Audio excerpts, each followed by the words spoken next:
hear that Kendrick got a We Cry Together video coming? Okay, that's great.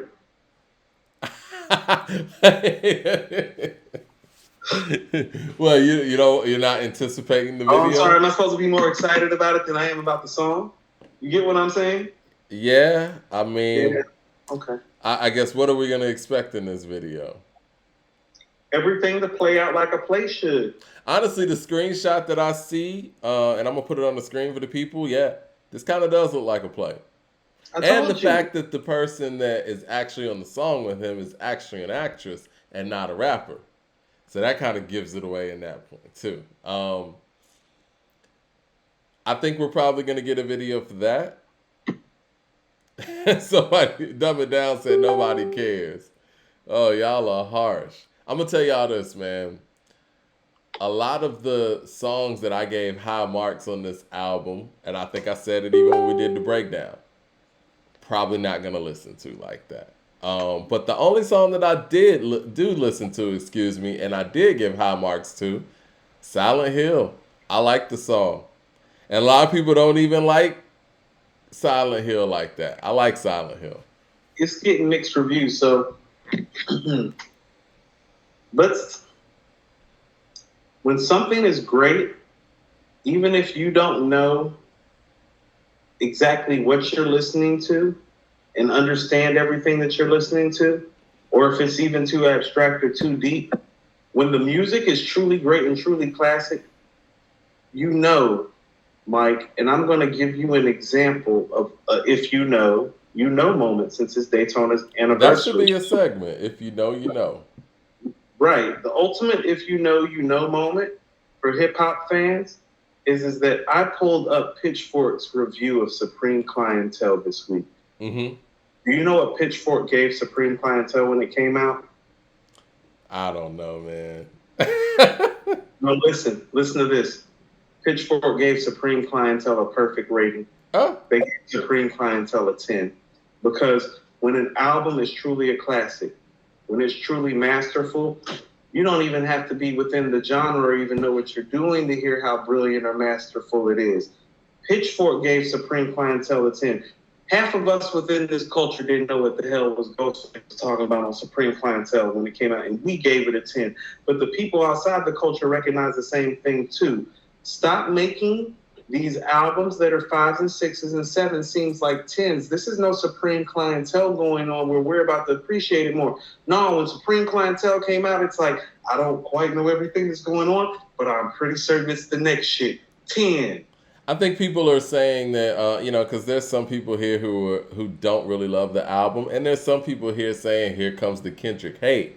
It's no Kendrick hate. We love Kendrick. I think Kendrick's a brilliant writer, but I think the issue with this album is the replay value, and a lot of that is because of the fact that these thoughts and concepts, and Cooper said this over and over, haven't been put together in a palatable way. And you know what? That's fine if you want to look at this as a piece of art on the shelf and whatever. But at the end of the day, we judge hip hop music. We talk about hip hop music. We have hip hop conversations. And if these songs aren't going to get the replay value in the lexicon of its peers and other albums of other greats who've put out albums, then we have to acknowledge that as well. I mean, honestly, guys, what songs are you guys playing on this album? We're like what 3 weeks in, or what maybe 2.5 weeks in of this album's being released. What songs are y'all playing? I'm seeing people say N95. Okay, I see that N95. I'm playing Silent Hill, but I'm not playing Auntie's Diaries, and I think it's a brilliant song. I'm not It playing it is. though. You It's know, masterful. It's masterful.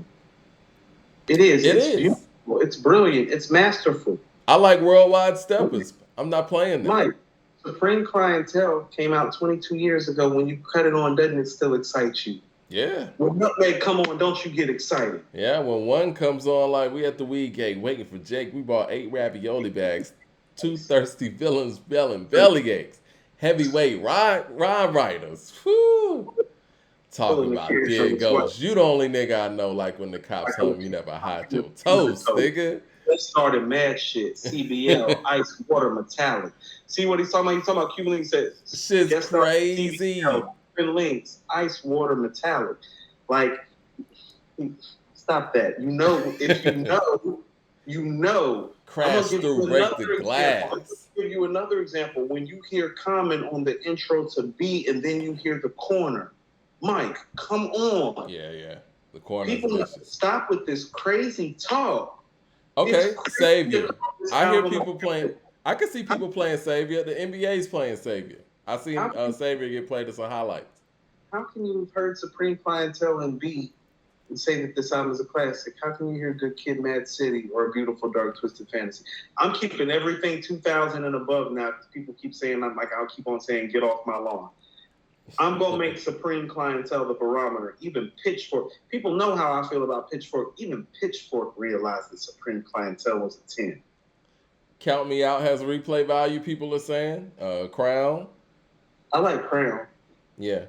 Now, I can't please everybody on a repeat thing. I think people can relate to that. Leroy Green says B is better than Supreme Clientele. Well, I got one for you, Leroy Green, and I truly believe this, and I'm not just saying this. B and Supreme Clientele are better than the Blueprint. That's just the truth. How about that? Because honestly, there's no Ola Ovito on those albums. Hold on, let's go. Let's go to some 2000 classics. How about this?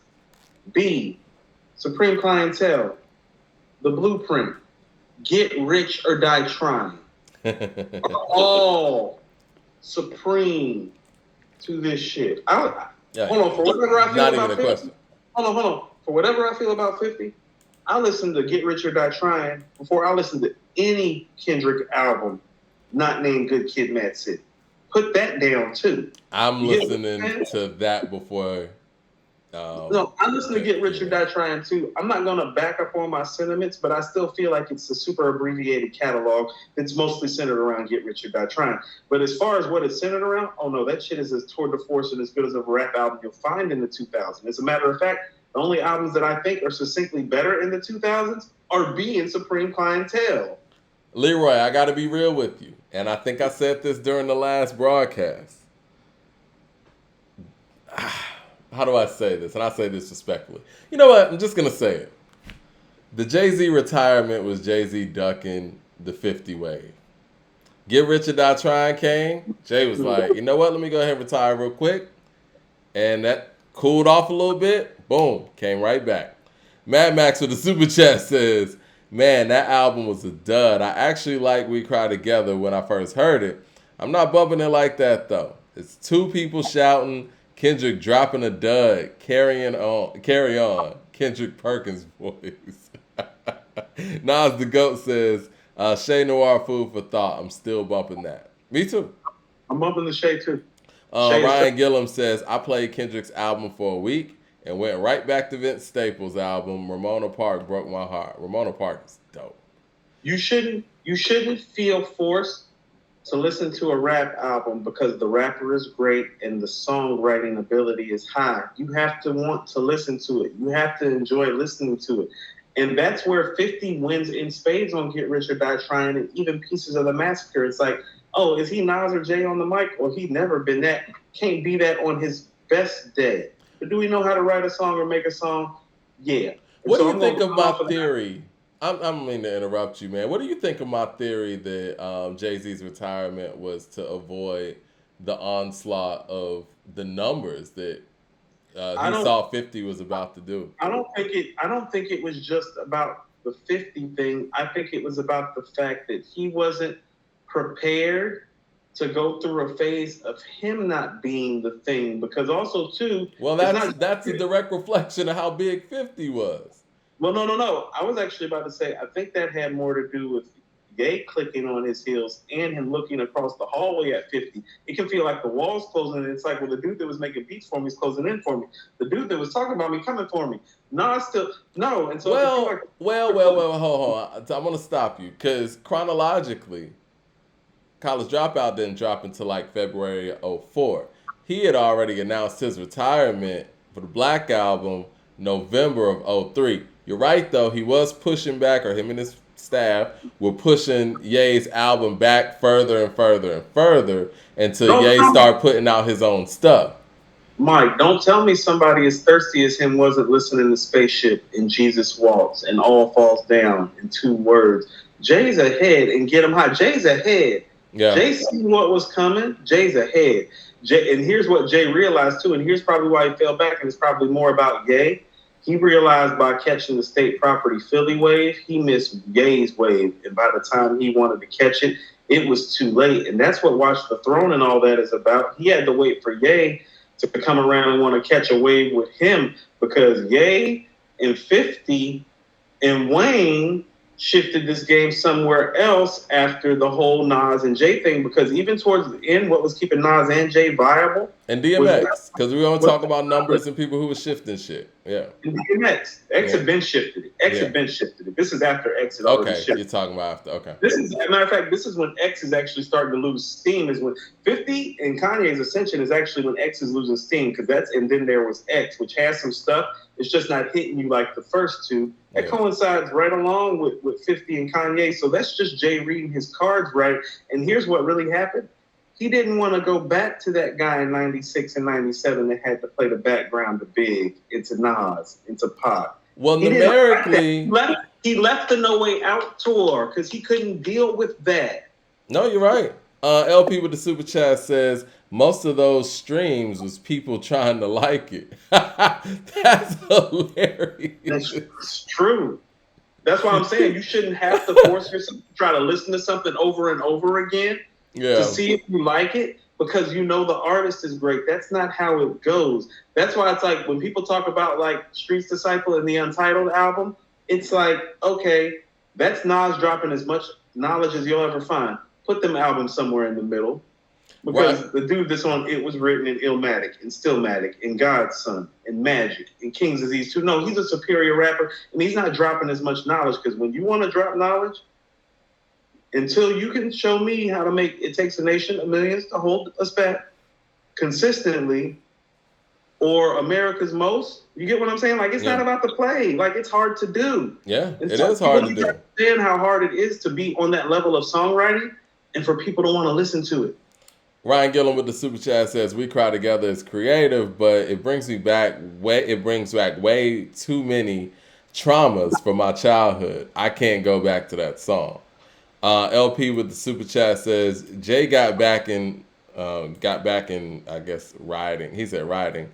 Oh, he said Jay got back in riding the Jeezy and Ross train. I'm gonna get to that too. He's right about that too. He is right about that as well. Ray Reynolds with the super chat says, "Coop, are you sure you want a versus against 50?" Dumb It Down with the super chat says that Kendrick album should bring him down in the rap rankings. He's behind Lupe and J. Cole and more. Not that far down. Y'all want to bring him down? Now I'm not ready to bring him down. I do think that the 5-year break is what it is, and I do think that coming back from a 5-year break, I think it was 007 with a super chat last episode that said something along the lines of, "This isn't the album you make after a 5-year break. This is the album after that album." And I think that that's where the problem lies.